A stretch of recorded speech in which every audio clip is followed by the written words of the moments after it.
ओम नमः शिवाय। ओम नमः शिवाय। रुद कोटि रुद्र संहिता अध्याय 18वां। मनुष्य के कल्याण के लिए एवं मुक्ति के लिए द्वादश लिंग ज्योतिषलिंग की वर्णन और महिमा। भक्ति भाव से सुनिए। ऋषियों ने कहा, महाभाग सूत जी, आपने अपने भगत की रक्षा करने वाले महाकाल नामक शिवलिंग की बड़ी अद्भुत कथा सुनाई है। अब कृपा करके सौते ज्योतिषलिंग का परिचय दीजिए।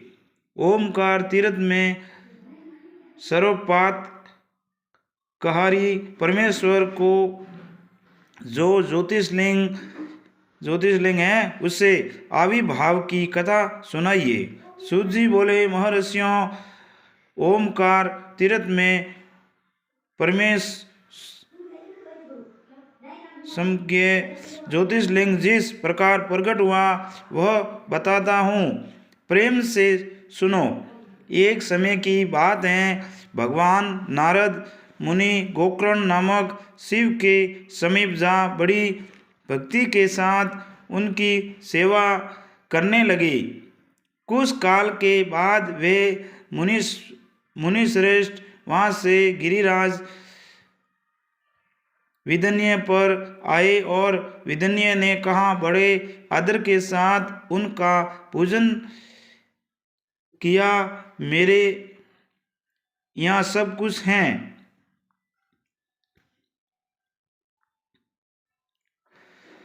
कभी किसी बात की कमी नहीं होती है। इस भाव को मन में लेकर विधानसल नारद जी के सामने खड़ा हो गया। उसकी ये अभिमान भरी बात सुनकर अहंकार नाशक नारद मुनि लंबी सांस खींचकर चुपचाप खड़े रह गए। ये देखकर विदन्य पर्वत ने पूछा, आपने मेरे यहाँ कौन सी कमी देखी है? आपके इस तरह लंबी सांस खींचने का क्या कारण है? नारद जी ने कहा, भैया, तुम्हारे यहाँ सब कुछ है, फिर भी मेरू पर्वत तुमसे बहुत ऊंचा है। उसके शिखरों का विभाग देवताओं के लोकों में भी पहुंचा हुआ है, किंतु तुम्हारे शिखर का भाग वहां कभी नहीं पहुंच सकता। सूत जी कहते हैं, ऐसा कहकर नारद जी वहां से जिस तरह आए थे उसी तरह चल दिए, परंतु विदन्य पर्वत मेरे जीवन आदि को धिक्कार है ऐसा सोचता हुआ मन ही मन संपत हो उठा। अच्छा, अब मैं विश्वनाथ भगवान शंभु की आराधना पूर्वक तपस्या करूंगा, ऐसा हार्दिक निश्चय करके वह भगवान शंकर की शरण में गया। तदंतर वहाँ साक्षात ओमकार की स्थिति है। वहाँ प्रसन्नतापूर्वक जाकर उसने शिवजी की पार्थिव मूर्ति बनाई और सह मस्तक निरंतर शंभु की आराधना करके शिव के ध्यान में तर्पण हो वह अपनी तपस्या के स्थान से हिला तक नहीं। विधानसल की ऐसी तपस्या देखकर पार्वती पति संप्रत हो गई। उन्होंने विधानसल को अपना वह स्वरूप दिखाया जो योगियों के लिए भी दुर्लभ हैं। वह प्रसन्न हो गए हो उस समय उससे बोले, विदन्य, तुम मनोवांछित वर मांगो, मैं भक्तों को अभिष्ट वर देने वाला हूँ और तुम्हारे तपस्या से प्रसन्न हूँ। विदन्य बोला, देवेश्वर शंभु, आप सदा ही भगत वत्सल हैं। यदि आप मुझ पर प्रसन्न हैं तो मुझे वह अभीष्ट वर बुद्धि प्रदान कीजिए जो अपने कार्य को सिद्ध करने वाली हो। भगवान शंभु ने उसे वह उत्तम वर दे दिया और कहा, पर्वतराज विदनीय, तुम जैसा सहो वैसा करो। इसी समय देवता तथा निर्मल अंतकरण वाले ऋषि वहाँ आए और शंकर जी की पूजा करके बोले, प्रभु आप यहाँ स्थिर रूप से निवास करें।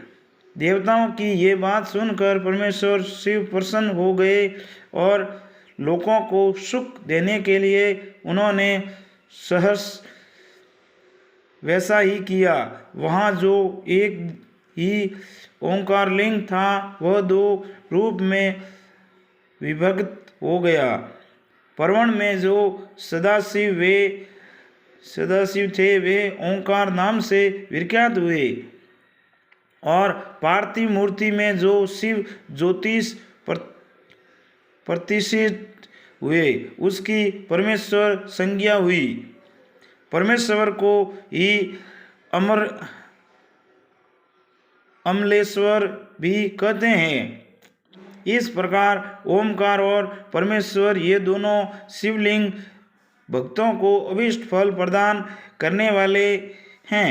उस समय देवताओं और ऋषियों ने उन दोनों लिंगों की पूजा की और भगवान वृषध्वज को संतुष्ट करके अनेक वर प्राप्त किए। तत्पश्चात देवता अपने अपने स्थान को गए और विधानसल भी अधिक प्रसन्नता का अनुभव करने लगा। उसने अपने अभीष्ट कार्य को सिद्ध किया और मानसिक परिताप को त्याग दिया। जो पुरुष इस प्रकार भगवान शंकर का पूजन करता है वह माता के गर्भ में फिर नहीं आता और अपने अभीष्ट फल को प्राप्त कर लेता है। इसमें संशय नहीं है। सूत जी कहते हैं, महर्षियों, ओमकार में जो ज्योतिषलिंग प्रकट हुआ और उसकी आराधना से जो फल मिलता है वह सब यहाँ तुम्हारे बात बता दिया। इसके बाद मैं उत्तम केदार नामक ज्योतिषलिंग का वर्णन करूँगा। ओम नमो शिवाय। अध्याय 18वां संपूर्ण। हर हर महादेव। बम बम भोलेनाथ। मायापति महादेव। मनुष्य के कल्याण के लिए एवं मुक्ति के लिए भक्ति और मनुष्य को भवसागर से इस शिव पुराण अध्ययन करने से, सुनने और सुनाने से मनुष्य के कल्याण एवं भवसागर से पार हो जाता है। बोलो ओम नमो शिवाय। ओम नमो शिवाय। ओमकारेश्वराय नमः। परमेश्वराय नमः। स्वतः ज्योतिषलिंग इसका महिमा और वर्णन। हर हर महादेव की।